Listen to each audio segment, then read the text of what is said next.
तो दोस्तों आज हम एक्सप्लेन करने वाले हैं एक बहुत ही लाजवाब और इंटरेस्टिंग मूवी को जिसका नाम है बैग ऑफ लाइस। और मुझे पता है कि इसको देखकर आपको मजा ही आ जाएगा। तो फिर बिना कुछ टाइम वेस्ट किए चलते हैं सीधा वीडियो की तरफ। मूवी की शुरुआत में हमें मैथ्यू को दिखाया जाता है जिसकी वाइफ क्लेयर को कैंसर है। अब क्लेयर के पूरे जिस्म में कैंसर फैल गया है जिसकी वजह से क्लेयर को समझ आने लगा था कि मेरा बचना मुश्किल है, इसीलिए वो अपना इलाज करवाना बंद कर देती है। पर जब डॉक्टर उसका ब्लड लेने के लिए कहती है तो क्लेयर उसे मना कर देती है। मगर यहाँ पर मैथ्यू क्लेयर से जिद करता है और क्लेयर अपना ब्लड निकलवा लेती है। पर जब डॉक्टर बाहर जा रही होती है तो मैथ्यू का कजन उसे बातों में लगा लेता है और मैथ्यू अपनी ही वाइफ का ब्लड चोरी कर लेता है। अब दोस्तों इसके पीछे वजह क्या है ये तो आपको आगे ही पता लग जाएगा। फिर मैथ्यू एक एल नामी बंदर से मिलता है जो उसे एक रिचुअल बताता है उसकी वाइफ को ठीक करने के लिए। अब उसके बाद वो दोनों एक बोरी को घर में लाते हैं और एल कहता है कि इसको ऐसी जगह रखो जहाँ किसी का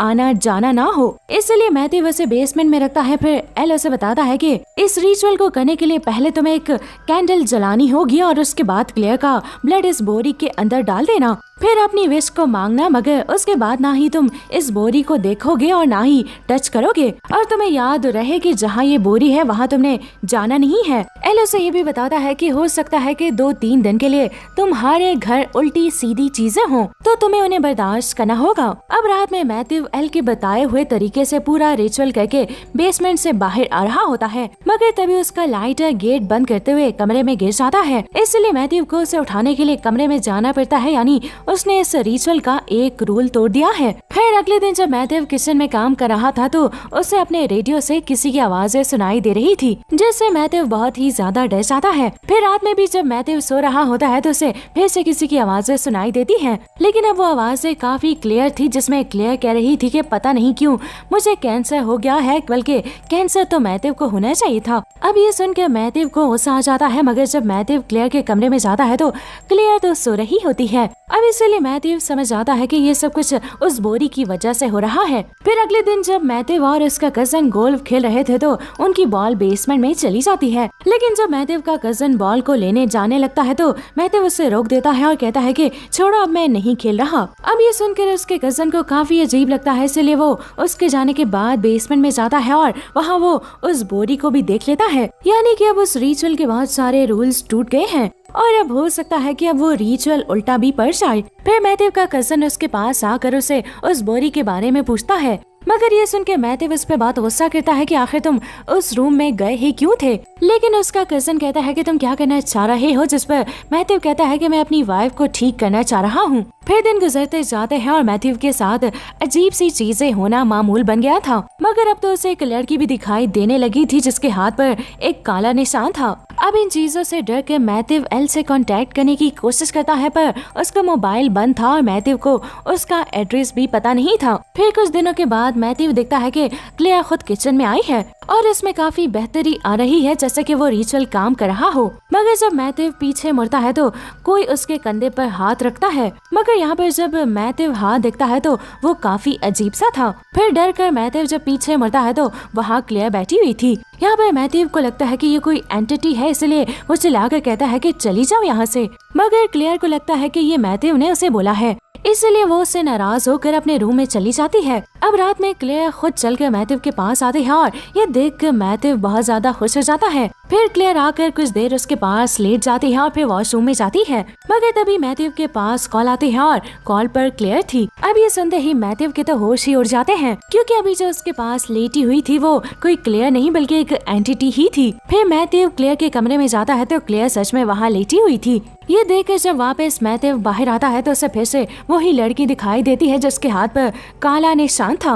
अब उसे डरते हुए मैथ्यू बेसमेंट में पहुंच जाता है। यहाँ पर मैथ्यू के हाथ से डर के मारे टॉर्च नीचे गिर जाती है और फिर उस बोरी में से एक हाथ निकलकर उस टॉर्च को पकड़ लेता है। अब इस सबसे डर के मैथ्यू बेसमेंट को लॉक कर देता है, लेकिन फिर भी उसको बेसमेंट से आवाजें सुनाई देती थी। फिर मैथ्यू क्लेयर को सच बता देता है कि मैंने तुम्हें ठीक करने के लिए एक रिचुअल किया है जिससे तुम बिल्कुल ठीक हो जाओगी, लेकिन मुझे उस रिचुअल के लिए कोई कीमत अदा करनी होगी। इस पर क्लेयर पूछती है कि कैसी कीमत, तो मैथ्यू कहता है कि ये तो मुझे नहीं पता। अब ये लोग बातें कर ही रहे होते हैं कि तभी क्लेयर की नर्स की कॉल मैथ्यू के पास आती है वो उसे क्लेयर की तबीयत पूछती है तो मैथ्यू बताता है कि वो पहले से काफी बेहतर है। अब ये सुनकर नर्स भी हैरान हो जाती है क्योंकि उसने कॉल इसीलिए ही की थी कि क्लेयर के पास अब बस 2 दिन ही बचे हैं। अब इसी बीच जब मैथ्यू नर्स से बात कर रहा होता है तो क्लेयर उसी बेसमेंट वाले कमरे में चली जाती है, मगर जब क्लेयर उस बोरी को देखती है तो फौरन से बेहोश हो जाती है। फिर तभी वहाँ पर मैथ्यू आ जाता है और उसे संभाल कर वापस कमरे में ले आता है,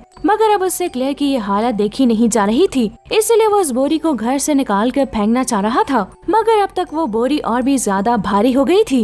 इसलिए मैथ्यू एल को कॉल करता है पर वो उसकी कॉल नहीं उठाता। अब जिसके बाद मैथ्यू उसे एक मैसेज छोड़ देता है कि मैं उस बोरी को फेंक रहा हूँ, और ऐसा करके उसने एक और रूल तोड़ दिया था और उस बोरी को हाथ लगाकर। फिर जब मैथ्यू लैपटॉप पर काम कर रहा होता है तो अचानक लैपटॉप पर अजीब अजीब पिक्चर्स आने लग जाती हैं। अब इसलिए सबसे तंग आकर मैथ्यू एल को ढूंढने का फैसला करता है। फिर वो उसी बार में जाता है जहाँ पहली बार वो एल से मिला था। वहाँ मैथ्यू की एक दोस्त भी काम किया करती थी, इसलिए वो उसकी मदद करती है और एल का एड्रेस निकाल कर मैथ्यू को दे देती है। और फिर मैथ्यू फौरन एल के घर जाता है और गेट बजाता है, मगर जब गेट खुलता है तो वो देखकर हैरान हो जाता है क्योंकि गेट पर वही लड़की थी जो अक्सर मैथ्यू को दिखाई देती थी, जिसके हाथ पर काला निशान भी था। मैथ्यू उससे पूछता है तो उसे पता चलता है कि ये एल की ही बेटी है। फिर वो एल को बुलाती है और कहती है कि इसको समझा दें, इसको ये सब एक्सेप्ट करना पड़ेगा। अब उसकी बातें सुनकर मैथ्यू हैरान हो जाता है और फिर एल अपनी बेटी को अंदर भेजकर मैथ्यू से पूछता है कि तुमने रिचुअल का कोई रूल तो नहीं तोड़ा, पर मैथ्यू उसे कोई जवाब नहीं देता, इसलिए एल उसे उस बोरी की कहानी बता देता है। अब असल में उस बोरी के अंदर जो एंटिटी है वो किसी को ठीक नहीं करती बल्कि उसका रिप्लेसमेंट कर देती है। वो उसे समझाने के लिए बताता है कि तुम्हें यहाँ जो मेरी बेटी दिखाई दे रही है वो मेरी बेटी नहीं है, बल्कि उसी के रूप में कोई और मेरे साथ रह रही है, और मेरी बेटी मर चुकी है और अब तुम्हारे साथ भी यही होगा, तुम्हें ये एक्सेप्ट कर लेना चाहिए। यानी कि दोस्तों वो एंटिटी ऐसे ही उनकी विश पूरी नहीं करती, बल्कि उनकी विश पूरी करने के लिए उन्हीं की विश की कुर्बानी ले लेती है। फिर मैथ्यू वहाँ से वापस अपने घर आता है तो देखता है कि उसका कजन उसके गेट पर खड़ा हुआ था। उसके बाद वो दोनों अंदर जाते हैं और देखते हैं कि क्लेयर मर चुकी है। अब ये देख मैथ्यू से बर्दाश्त नहीं होता और वो घंटों बैठकर रोता रहता है, मगर फिर अचानक से उठकर अपने कजन से कहता है कि मेरे साथ आओ। फिर वो दोनों बोरी पकड़कर क्लेयर के कमरे में लाते हैं। अब उसके कजन को लग रहा था कि मैथ्यू को क्लेयर की मौत का सदमा लगा है, इसलिए वो ये सब कर रहा है। फिर मैथ्यू क्लेयर को उठाकर उस बोरी में डाल देता है और उससे बांध देता है। अब ये देखकर उसका कजन उसे बाहर लेकर आता है कि तुम ये सब क्या कर रहे हो और तुम यहीं पे रहो, मैं क्लेयर की बॉडी को वापस लेकर आ रहा हूँ। मगर जब वो अंदर जाता है तो देखता है कि उस बोरी में से एक अजीब सी एंटिटी बाहर आई है और अब वो एंटिटी उसको जान से ही मार देती है। उसके बाद वो एंटिटी बाहर आकर मैथ्यू के मुंह के अंदर काली उल्टियाँ करती है। फिर तभी अचानक गेट बजता है और क्लेयर की नर्स उसकी तबीयत पूछने आई थी, मगर जब मैथ्यू गेट पर जाता है तो हम देखते हैं कि वो बिल्कुल नॉर्मल है और उसके मुंह के ऊपर उस काली उल्टियों के निशान भी नहीं थे। फिर वो नर्स क्लेयर से मिलने का कहती है तो मैथ्यू कहता है कि वो कमरे में ही है, जाकर मिल लो। मगर जब वो जाती है तो वो एंटिटी उस पर हमला कर देती है और उसे मार देती है और उसी बोरी में डाल देती है। यानी कि ये सब मैथ्यू ने जानकर ही किया था और वो एंटिटी इस नर्स की कुर्बानी पर क्लेयर को वापस जिंदा कर देती है। मगर वो क्लेयर नहीं थी बल्कि क्लेयर की बॉडी के अंदर कोई और एंटिटी थी। अब दोस्तों इस रिचुअल का आखिरी रूल ये था कि इस बोरी को इस्तेमाल करने के बाद ये किसी और को देनी थी जैसे एल ने दी थी। अब इसीलिए वो बार में अपनी एक दोस्त से मिलता है जिसकी अम्मी बहुत बीमार थी। यहाँ पर मैथ्यू उसे अपनी बातों में लगाता है और कहता है कि तुम इस रिचुअल को करो तो तुम्हारी मॉम बिल्कुल ठीक हो जाएंगी। अब यहाँ पर उसकी दोस्त उसकी बात कैसे नहीं मानती क्योंकि इसका सबूत क्लेयर उसके सामने थी। फिर मूवी के एंडिंग सीन में हम देखते हैं कि उसकी दोस्त उस बोरी को अपने साथ लेकर जा रही है और फिर इसी के साथ ये मूवी, ये कहानी दी एंड हो जाती है।